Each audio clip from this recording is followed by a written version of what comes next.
2월 16일 월요일 새벽 예배 본문의 말씀은 여호수아서 19장 1절로 23절까지 말씀이 되겠습니다. 여호수아 19장 1절로 23절까지 말씀을 통해서 월요일에 주시는 하나님의 은혜를 함께 나누도록 하겠습니다. 자, 지난 토요일까지 18장까지는 그 베냐민 자손의 기업을 끝으로 18장이 끝났습니다. 베냐민 자손이 받은 땅 기업에 대한 그 이야기로 18장이 끝이 났고, 19장에서는 이제 시므온 지파와 스불론, 그리고 이사갈, 아셀, 납달리, 단 지파에 대한 그 이야기가, 땅을 분배받은 이야기가 기록이 됩니다. 그리고 이 19장 마지막에서 다 12지파가 분배를 받고 나서 지도자였던 여호수아가 마지막으로 딥낫세라라는 그 에브라임 산지 딥낫세라를 분배받는 것으로, 리더였고 지도자였던 여호수아의 몫을 할당받는 이야기로 19장이 끝나게 됩니다. 자, 그래서 오늘은 23절까지는 이 시므온 지파, 스불론 지파, 이사갈 지파의 자손들이 받은 땅에 대한 이야기가 나옵니다. 자, 1절부터 9절까지를 읽어보면 이제 시므온 지파의 받은 땅의 기업에 대한 그 마을들에 대한 이야기가 나오는데요. 이 1절부터 9절까지 해서 이 시므온 지파가 받은 땅의 특징을 이야기하자면, 유다 지파의 땅 안에서 시므온 지파는 분배받아요, 땅을. 이게 무슨 말이냐면, 독립된 영토가 아닌 유다 지파 땅의 안에 있는 한쪽 지역을 분배를 받아요. 공존하는 거죠. 유다 지파 안에 이 시므온 지파의 땅이 있었던 거예요. 그래서 유다 지파의 땅이 워낙 컸기 때문에, 유다 지파가 받은 땅이 워낙 컸기 때문에 그 유다 지파의 땅 안에 있는 일부분을 시므온 지파가 분배받게 됩니다. 그러니까 독립된 형태가 아닌 공존하는 형태로, 어떤 의미에서는 유다 지파의 안에 들어가게 되어 있는 형태로 이 시므온 지파는 분배를 받습니다. 자, 그리고 10절부터 16절까지가 그 스불론 지파가 받은 땅에 대한 이야기거든요. 근데 이제 스불론 지파가 받은 땅의 특징은 갈릴리의 남쪽 지역이었어요. 갈릴리의 남쪽 지역을 땅을 분배받았고, 그리고 이 스불론 지파가 받았던 땅의 또 특징이 뭐냐면, 바닷가 근처가 아니었거든요. 그럼에도 불구하고 교통과 무역에 유리한 지역을 분배받은 것이 특징이라고 할 수 있습니다. 그리고 스불론 자손들이 받은 그 성읍의 땅의 사이즈는 12개의 성읍, 12개의 성읍을 분배받았다라고 성경은 말하고 있습니다. 그리고 마지막으로 17절부터 23절까지는 이사갈 자손의 그 지파의 그 후손의 그 분배받은 땅에 대한 이야기인데요. 이 이사갈 지파는 특징은 기름진 이스라엘 평화를 중심으로 땅을 받았다는 거예요. 그러니까 이 이스라엘하고 이스르엘하고 뭐 한 글자 차이인데, 이 이스라엘 지역은 갈멜산에서 팔레스타인을 가로지르는 평야 지대를 말해요. 그래서 이 땅에 또 하나의 우리가 잊지 못할 연관된 이 이스라엘 평화와 연관돼서 우리가 많이 들었고 기억하는 이름이 있는데, 그 나봇의 포도원이 있었던 아합 시대 때 나봇의 포도원이 있었던 지역이 바로 이스라엘 평야가 되겠습니다. 그래서 이사갈 지파는 기름진 이스라엘 평화를 중심으로 16개의 성읍을 받았다라고 성경은 기록하고 있습니다.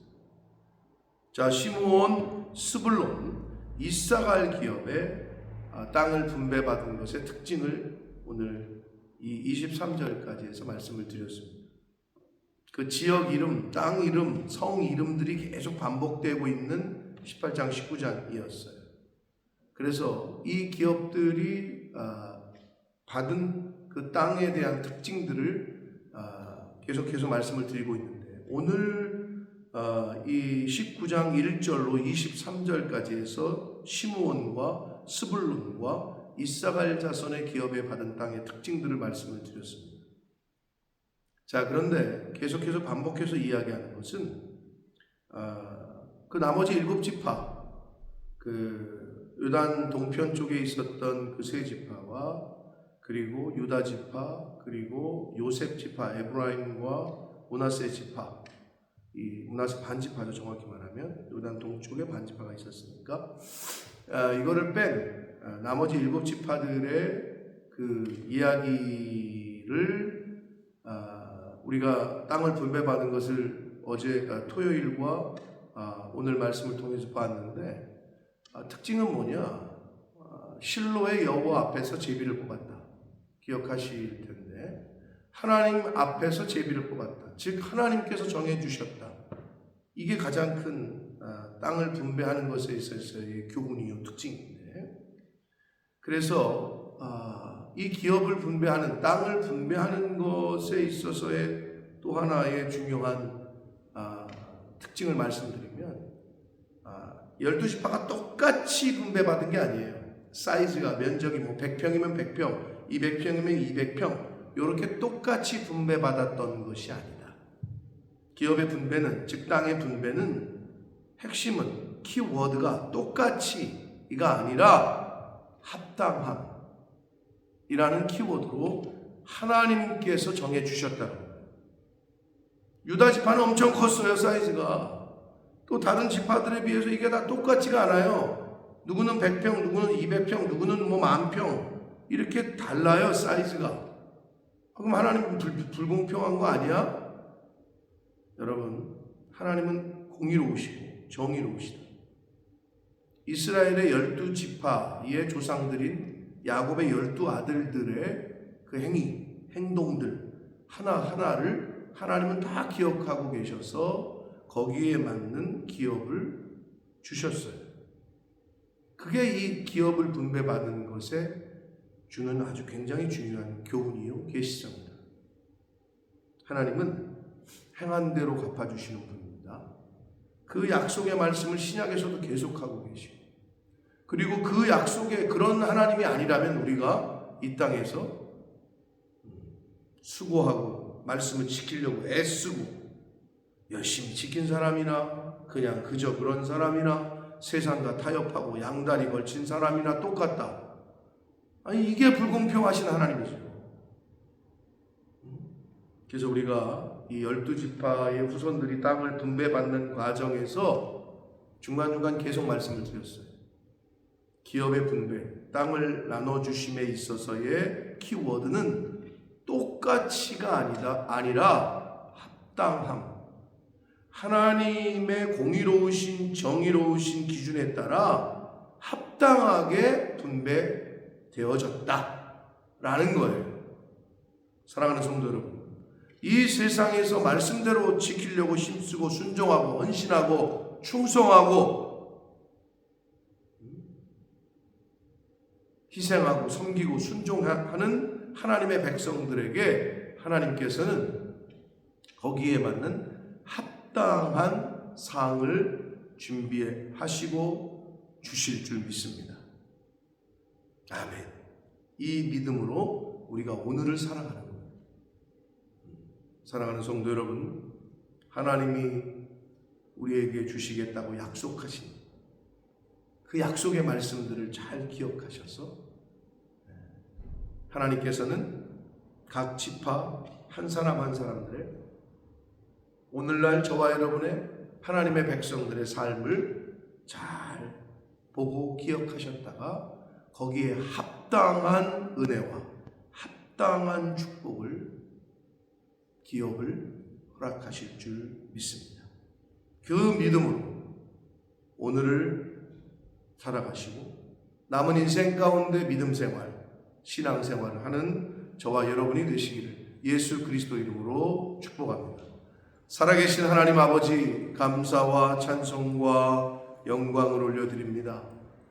오늘도 새 생명과 하루라는 시간과 건강을 허락하시고 하나님의 말씀을 들을 수 있는 은혜를 허락해 주시니 아버지 감사합니다. 오늘 주신 그 말씀을 따라 하나님께서는 각 사람이 행한 대로 합당하게 보상하시고 은혜를 주시고 복을 주신다는 것을 다시 한번 말씀을 통해 들었으니 오늘 하루를 살아가고 하나님이 허락하시는 남은 인생을 살아갈 때 하나님의 약속의 말씀을 붙잡고 합당하게 공의롭게 정의롭게 기업을 허락하시고 은혜를 주시고 복을 주시는 하나님의 그 약속의 말씀을 붙잡고 오늘도 말씀에 순종하고 말씀을 이루어가려고 힘쓰고 애쓰는 하나님의 자녀들, 백성들이 되도록 천국 백성들이 되도록 성령 하나님 임마누엘로 함께하여 주옵소서. 예수 그리스도 이름으로 축복하며 기도합니다.